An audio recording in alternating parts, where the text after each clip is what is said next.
Bom dia a todos e a todas. Hoje nós não vamos apresentar pelo canal Facebook, que ele está com problema hoje, não está querendo abrir a câmera. São os espíritos zombeteiros querendo impedir que nós façamos aqui o nosso evangelho de hoje. Mas a gente vai assim mesmo, a gente grava aqui, depois a gente posta lá no Facebook, no YouTube e manda lá para o Facebook. O evangelho de hoje é o capítulo 5 e tem 28. Tem uma pergunta que diz: será lícito abreviar a vida de um doente que sofre sem esperança de cura? Interessante, né? Ou seja, a velha eutanásia chamada boa morte, né? Se é que existe uma boa morte, né? Meio impossível haver o que a gente chama de eutanásia de boa morte, mas existem pessoas que optam por isso, às vezes através do suicídio, né? Ou mesmo através de uma junta médica ou coisa parecida. Recentemente, um dos atores mais famosos de Hollywood, né? Está pagando, aos 86 anos, está pagando para uma junta médica abreviar a sua existência, porque ele diz que não pode mais fazer nada aqui na Terra. Já veio, já fez o que tinha que ser feito, agora ele pode muito bem desencarnar já. Desencarnar não, ele acha que vai morrer, né? Ele acha que não vai, que tudo vai acabar no momento em que ele morrer, né? Então temos um texto aqui do Valdo Vieira, Técnica de Viver, né? Um texto desse livrinho. A gente vai ler aqui uma parte dele para a gente dar início à leitura do Evangelho. Herança de si para si. A herança legítima se faz de si para si. Na evolução espiritual, antes de tudo, somos descendentes de nós, antepassados de nossa alma, herdeiros diretos do que fomos.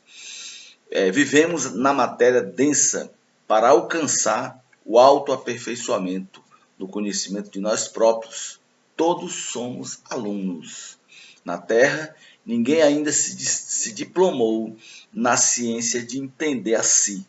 Quando isso acontece, o espírito não mais reencarnará neste globo, mudará de escola, transferir-se-á de residência, viverá em outro mundo, né? Ou em outros planetas. É a mesma coisa que acontece com a criança que tenra, vai para uma escola infantil, depois vai para uma escola de nível de primeiro grau, depois vai para uma escola de segundo grau, do ensino médio, depois vai para a faculdade, mas está sempre estudando, sempre aprendendo. Isso é a grande lição que nós, espíritos encarnados, temos que ter, né? Nós estamos aqui exatamente para aprender e evoluir. Lembrando que conhecimento não quer dizer consciência. Essa semana eu vi, vendo o telejornal, a apresentadora diz que as pessoas têm consciência de que dirigir embriagado é perigoso, mas mesmo assim o fazem. Elas não têm consciência, elas têm conhecimento, né? Tem uma lei lá que diz que acaba for pego, vai pagar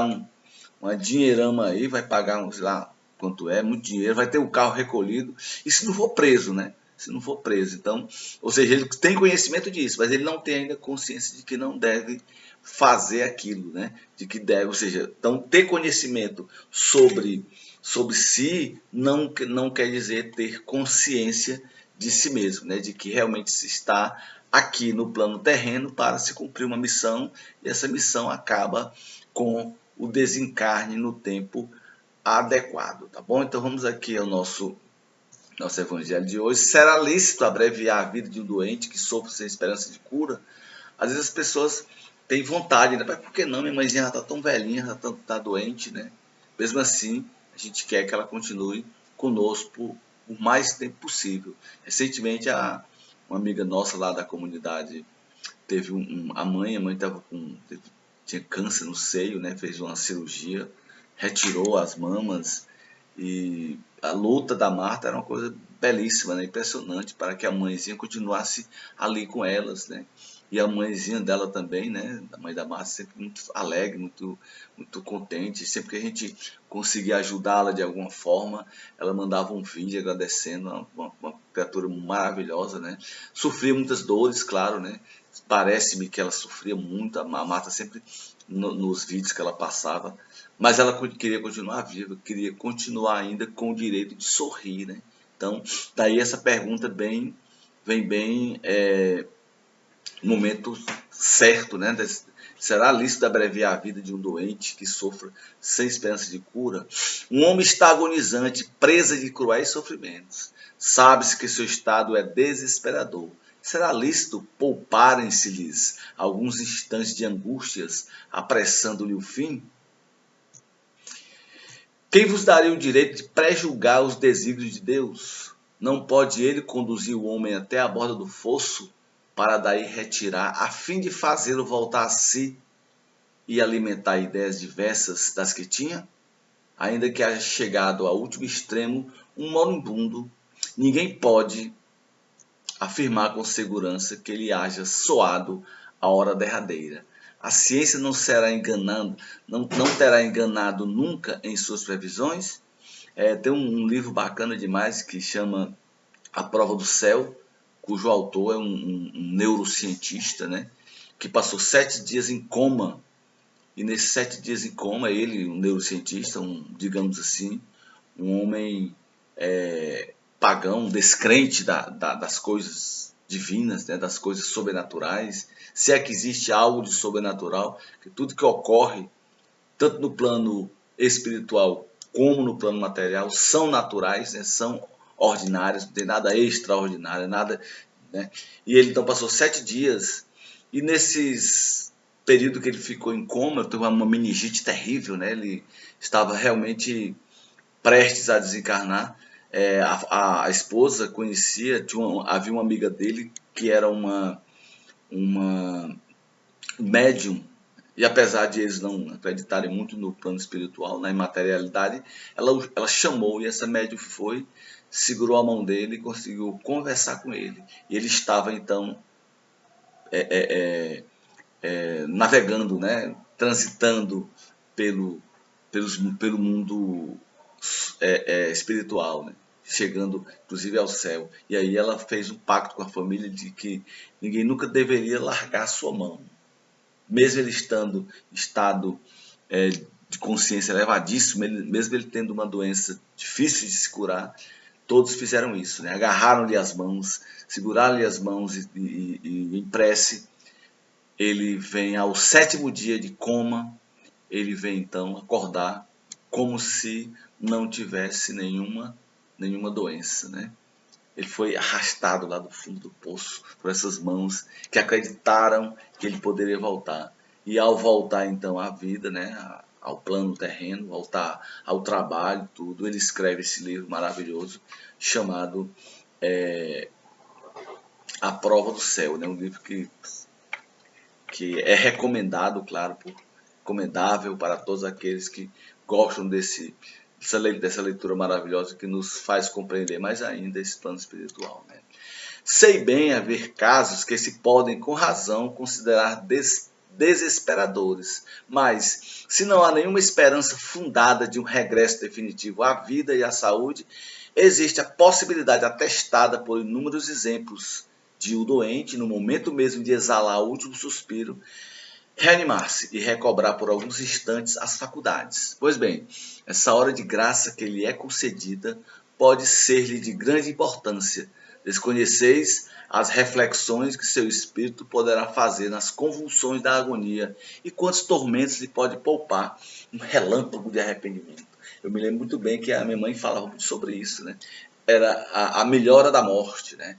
Fulano teve a melhora da morte. Eu estava já há alguns dias já no leito de cama, já no leito, digamos assim, sepulcral, né? Já estava deitado ali, já esperando o momento final. De repente ela tinha uma melhora, conversava com as pessoas, e as pessoas ficavam iludidas às vezes, né? Minha mãe ficou boa, tá? Minha mãe também. E minha mãe sempre dizia, é a melhora da morte. E logo após algum tempo o espírito desencarnava, né? O espírito voltava para o plano espiritual e ficava ali inerte, apenas o corpo estendido naquele leito ali, leito, digamos assim, obtuário, né? O materialista que apenas vê o corpo e em nenhuma conta tem a alma é inapto a compreender essas coisas. O espírita, porém, que já sabe, olha, o espírita já sabe, muitos não têm consciência ainda, né? O espírita, porém, que já sabe o que se passa no além-túmulo, conhece o valor de um último pensamento. Minorai os derradeiros sofrimentos quanto o puderdes, mas guardai-vos de abreviar a vida, ainda que de um minuto, porque esse minuto pode evitar muitas lágrimas do futuro. Né? Sei que esse minuto derradeiro, esse dia derradeiro, essa semana derradeira, seja o momento que a pessoa está precisando para talvez cortar os liames com os débitos que ela tinha no passado, que ela tinha no presente. Né? Então é interessante que ela realmente consiga ir até o fim. Então a resposta é: não é lícito abreviar, não é lícito abreviar a vida de um doente que sofra sem esperança de cura. Né? Ou seja, a resposta é muito bem dada pelo espírito São Luís em Paris em 1860. E vamos agradecer a Deus mais uma vez por estar aqui abrindo a nossa mente, né, para esse evangelho maravilhoso, para essa verdade absoluta, verdade inconteste que é o evangelho segundo o espiritismo, né? Pedir a Deus que os homens aqui da Terra, né, que sejam iluminados pelos espíritos de consciência que estão desencarnados, possam vir aqui e lembrar a eles, né, que ao invés de procurarem buracos negros no espaço sideral, que procurem sanar os buracos sociais que nós temos aqui na Terra, que não são poucos, né? Quanta miséria, quanto sofrimento, quanta tristeza, e eles procurando buracos negros, e eles procurando mísseis para a guerra, né? Que Deus possa, através da espiritualidade maravilhosa, conscientizar essas autoridades, essas pessoas que regem o mundo, né? Tão mal dirigido, por sinal. Pedir a Ele que nos oriente, que nos proteja, todos nós, nossas famílias, nossos amigos, nossos conhecidos, proteger também os animaizinhos que estão soltos por aí, né, correndo risco de serem a todo instante atropelados ou mesmo judiados por pessoas inescrupulosas. Agradecer a Deus, pedir a Ele que proteja a mim, minha esposa, meu filho, a todos nós, hoje e sempre. Assim seja.